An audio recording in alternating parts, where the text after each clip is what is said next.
नमस्कार। तो शुरू करते हैं आज की कहानी। गोकुल के निकट स्थित एक आश्रम में गुरु संदीपनी के सानिध्य में दो बालक शिक्षा ग्रहण कर रहे थे। एक था नटखट और चतुर श्री कृष्ण और दूसरा था सरल और विद्वान सुदामा। दोनों में गहरी मित्रता थी। गुरु संदीपनी के आश्रम में एक दिन गुरु माँ ने कृष्ण और सुदामा को जंगल से लकड़ियाँ लाने भेजा। तभी अचानक तेज बारिश शुरू हो गई और दोनों भीग गए। सुदामा ठंड से कांप रहे थे, लेकिन कृष्ण मुस्कुराते हुए बोले, मित्र, चिंता मत करो, ये भी ईश्वर की लीला है। जो भी होता है वह प्रभु की इच्छा से होता है। सुख दुख क्षणिक है, लेकिन मित्रता अमर होनी चाहिए। दोनों मित्र एक दूसरे की हंसी मजाक करते हुए आश्रम लौटे। समय बीतता गया। श्री कृष्ण द्वारका के राजा बन गए और सुदामा गृहस्थ जीवन में प्रवेश कर गए। लेकिन वे अत्यंत गरीब थे।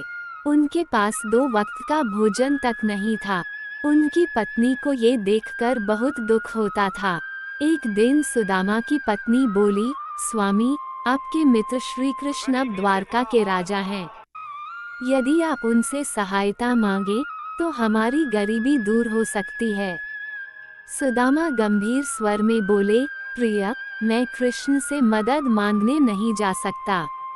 मित्रता स्वार्थ से नहीं निभाई जाती। पत्नी ने विनम्रता से कहा, मैं आपसे यह नहीं चाहती कि आप उनसे कुछ मांगे, लेकिन वर्षों से आपने अपने मित्र से भेंट नहीं की। केवल मिलने ही तो जा रहे हैं, इसमें क्या बुराई है। सुदामा को पत्नी की बात उचित लगी। पत्नी ने बड़ी कठिनाई से चावल के थोड़े से दाने जुटाए और एक कपड़े में बांधकर उन्हें दे दिए, ताकि वे कृष्ण को उपहार स्वरूप दे सकें। जब सुदामा द्वारका पहुँचे तो उनकी दीनहीन अवस्था देखकर द्वारपालों ने महल में जाने से रोका। द्वारपालों के रोकने पर सुदामा ने बोला, श्री कृष्ण मेरे बालशखा है। तो द्वारपालों ने हंसते हुए कहा, बालशखा और तुम्हारे पर्दे से ही श्री कृष्ण को पता लगा सुदामा आए हैं। तो वह नंगे पांव दौड़कर द्वार तक आए। उन्होंने सुदामा को गले लगा लिया और प्रेमाश्रुओं से भीगकर बोले, मित्र, तूने इतनी देर क्यों कर दी आने में। सुदामा भाव विभोर हो गए। कृष्ण उन्हें राजमहल के अंदर ले गए और उन्हें सिंहासन पर बिठाया और स्वयं उनके पैर धोने लगे। ये देखकर रानी रुक्मिणी भी चकित थी। रुक्मिणी बोली, प्रभु, आपने कितने बड़े बड़े राजाओं को दर्शन तक नहीं दिए और आज एक दरिद्र ब्राह्मण के चरण धो रहे हैं। कृष्ण मुस्कुराकर बोले, रुक्मिणी, यह कोई साधारण ब्राह्मण नहीं, यह मेरे बचपन का मित्र है। संसार के राजाओं से मुझे सम्मान मिलता है, लेकिन सुदामा से मुझे सच्चा प्रेम मिला है। सुदामा संकोचवश अपने फटे कपड़े में बंधे चावल देने से हिचकिचा रहे थे, लेकिन कृष्ण तो तीनों लोकों के ज्ञाता थे। उन्होंने जबरदस्ती वह पोटली छीनी और बोले, दिखाओ, मेरी भाभी ने मेरे लिए क्या दिया है। और पोटली खोलकर प्रसन्नता से बोले, मित्र, यह मेरे लिए सबसे अनमोल उपहार है।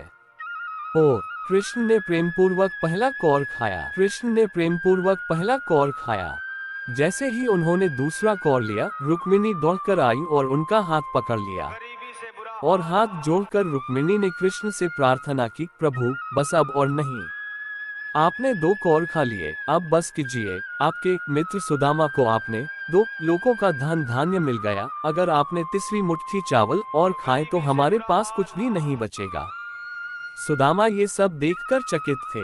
सुदामा ने श्री कृष्णा के साथ कुछ दिन बिताए, पर वह कृष्ण से अपने परिवार के लिए न कुछ मांग सके, न ही कुछ बता पाए।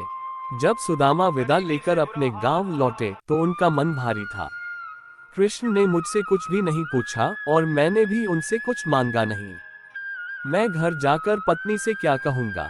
लेकिन जब वे अपने गांव पहुंचे तो अपनी टूटी फूटी झोपड़ी के स्थान पर एक विशाल महल देखकर हैरान रह गए। उनकी पत्नी और बच्चे अब सुंदर वस्त्रों में थे। उनके पास धन धान्य की कोई कमी नहीं थी। सुदामा समझ गए कि यह सब कृष्ण की कृपा थी। उनकी आंखों में आंसू आ गए और उन्होंने भगवान को नमन किया और दोनों हाथों को ऊपर उठाकर बोले, तेरी लीला अपरंपार है कृष्णा। ये कथा भगवान श्री कृष्ण और उनके प्रिय मित्र सुदामा की अमर मित्रता की कहानी है। ये हमें सिखाती है कि सच्चा प्रेम और मित्रता धन दौलत से परे होती है। अगर कहानी पसंद आए तो सब्सक्राइब जरूर करें और लाइक भी जरूर कर दें। और हाँ, पसंद ना भी आए तो भी कमेंट में ज़रूर बताएं कि क्या कमी रह गई थी। धन्यवाद।